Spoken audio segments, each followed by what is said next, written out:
Hey guys, okay, if you're thinking about coming to Peru and renting a car and you're wondering if it's possible and how is driving experience throughout Peru, this video is for you.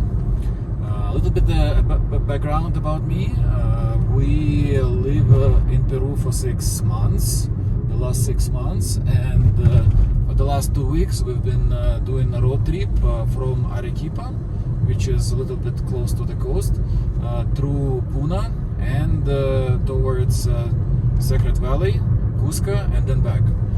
So we drove quite a lot in the last 2 weeks, and when I was researching this subject, I was wondering how is it gonna be. So this video is for people like me who want to drive but not sure.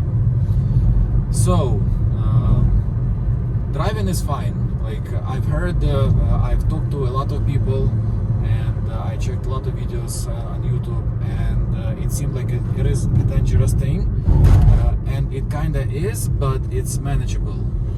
I used to drive a lot in New York City, in Manhattan, and I did drive in Europe, in Albania. I think was the craziest driving experience I ever had. This is not that bad. The roads here are generally fine. The driving culture is okay, specifically during the day. At night, I would not recommend you to drive at night. It's I don't know what gets into Peruvians at night, but they get crazy. They just yeah, like a lot of times, what would happen would be somebody would keep driving behind me, like basically tailgating me, and turning on their high beams, so they would want me to drive faster, and I don't want to drive faster. I want to drive whatever 70 60 kilometers an hour, so I'm comfortable, and these people, they would just basically drive behind me and blind me with their high beams, which was very annoying. And you would they basically forcing you to let them through. Like you need to slow down and let them go. The roads themselves, they are okay. The only issue, like right now we're driving through, I think this is Southern Valley, so we left Secret Valley, and now we're driving through a whole bunch of different smaller towns. The road quality is fine. The only issue that's really annoys me when I'm driving, basically everywhere, is you can't like show, like you see, like this area, this thing right here. This is speed bump, what we call them in America. But sometimes they are marked, sometimes they're not. They're like 8 out of 10 times they marked. 2 times they are like almost hidden. So when you drive through the cities, through, and every town has them. So when you drive through a city, you kind of forced not to drive faster than 40 kilometers. Because if you do, it happened to me a couple times, not too many. Like one time it was pretty bad, and couple times was so-so. Because you don't see it, and you drive, let's say 60 kilometers, and then 10 meters ahead of you, you see a bump, speed bump, and you can't brake that fast. So like one time it was very annoying at night. That happened at night. During the day it's fine, but still it's very annoying. What else?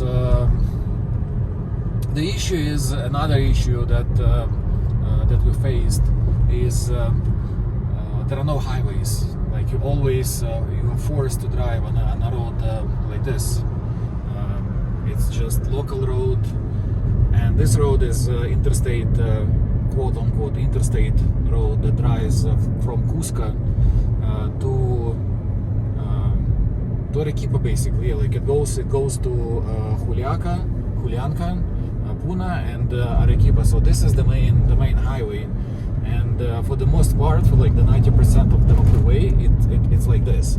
So you can't drive really fast. Like you can't drive, even though you might see that the route is, let's say, 60 kilometers, and you might think like, oh, so it's like it's an hour. No, like it's probably like hour and a half, because first of all, it's kind of, for American standards, it's a local road, and you go through a lot of towns, small towns, not small towns, and every small town or any town, like once you start seeing buildings, the only solution Peruvians came up for speeding is speeding bumps. So you would always have to slow down to like 40 to 30 kilometers an hour when you pass through the towns. Yeah, like check out this view, like this, the views here. Like if you thinking about if you wanna take a road trip, don't take, like it's well worth it. The scenery is the most beautiful I've ever seen, and we travel through so many different countries, and we drove through so many countries. This place, Peru, is unbelievable. You're gonna have so much fun, and it's such a different experience when you visit all those Inca locations in your own car, not with the tourist crowd. When you want time, and you have to be at a certain time so they can take you to another place. Driving in a car is a completely different experience, and I highly recommend it. So to summarize, it's fine. Driving in Peru is not that bad, but another very important thing, these roads are fine, but this is technically, it's kind of interstate, yeah, quote unquote interstate road, so it has to be fine. When you when you do research your trip, and you want to visit certain locations, let's say like we wanted to visit, there is a colorful mountain, but not the main one where everybody goes, but another one that we found, and it's very similar. But the issue is that once you leave the main road, the other roads, they might not be as good. So like you might see a lot of roads without asphalt, and it's kind of local, and sometimes they're fine, but sometimes they are not. Like I've seen, like I usually check Street View, and I've seen where the roads would be more or less normal, kind of like a ground, you know, like no asphalt road, but fine. Like you can drive, let's say 20 kilometers, but then that road would go into basically off-road, like off-road road. It's like big potholes where it's almost impossible for a regular car to drive. Like right now we drive in Toyota Yaris, which is it's a smaller car. For those roads you need something, some kind of crossover, or better, like the best car that the most frequent car that we've seen in Peru is Toyota Hilux, I think it's called. It's like a pickup with a full cabin, and that car is ideal for Peru. So if you have the budget to rent any car that you want, because that car would be like 3 times more expensive than this car. This car was $30 with insurance and everything per day. So get that car, then you're not gonna have any issues. But if you're gonna rent a normal car, a normal sedan, road quality might be an issue. If you decide to visit all the places that you want to visit, and there are so many places. Like we've been driving for 14 days. 4 of those days we spent in Titicaca, and 10 days in Sacred Valley. And Sacred Valley, we just scratched the surface. Like there are so many different parks, so many different archaeological sites that you can visit, and most of them nobody visits. Like when on our way from Titicaca to here, we visited the town Pucara, and that place was completely empty, like no tourists, and that was pre-Incan, almost completely as the same way as it used to be before, like, you know, back in 2000 years ago. But there were no tourists at all, because no tourists go there, and that's because, I don't know, like people just don't go there. But if you have a car, you can go there. So that's my point. Like if you come to Sacred Valley, there are gonna be so many different interesting locations that you might want to visit. Or like this right here, you see like Oppo. Like there is no sign, no nothing. You just drive, and you have to be very careful because and this one is more or less decent. What I've seen are just completely not maintained speed bumps that you can barely see, and I feel bad for this rental car. Like if I would drive over it, you would probably catch some air and then you would just go flying, and you will definitely break something. And the way they rent here in Peru is a little bit tricky. It's different. Like we rented cars in different locations. Here it's I couldn't understand when she was explaining. I think there is like $1,000 or 20% deductible, which is like I almost didn't rent a car because I was afraid that something might happen, and they forcing you to pay 20% of the damages, which is ridiculous. Like in New York, in America, it's whatever $500 with decent insurance policy. Here, like if this car is whatever $15,000, they want me to pay $3,000. So I almost didn't rent this car. But just for you to something to think about. But yeah, like in general, it's fine. You have to be careful.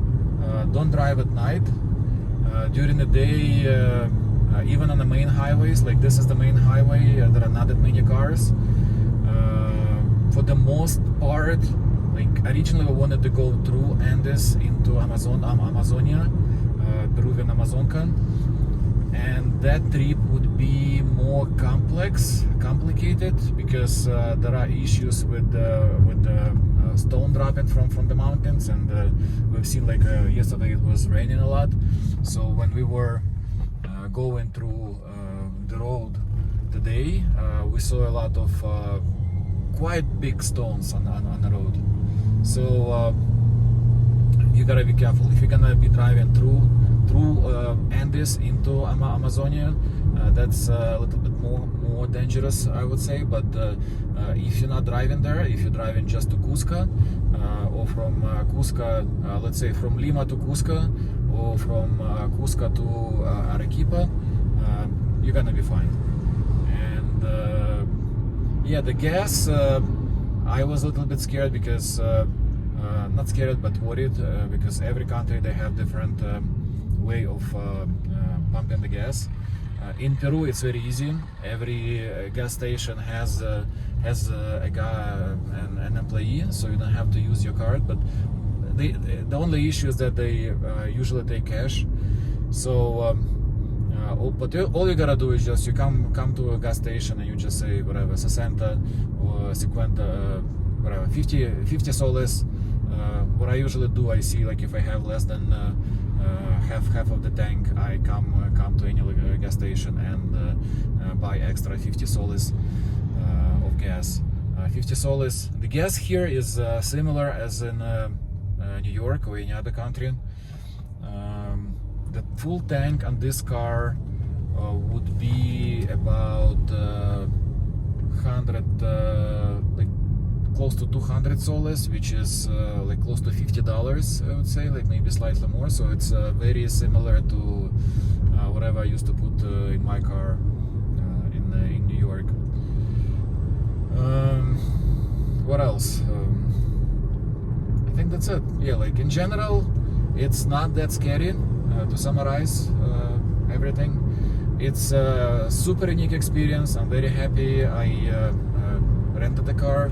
It's completely different as if you go on a tour or fly. Like before we flew to Cusco, we had 4-day vacation, and when you drive there, it's completely different experience. We visited a couple places that we visited with the tours. Different experience, very different experience. So yeah, it's not too scary if you drive in a more or less busy European or American town. You're gonna be fine. Driving culture is okay during the day. At night, don't drive. So yeah, you should definitely, I think you should not be scared, and you should rent a car. Just be mindful of where you're going.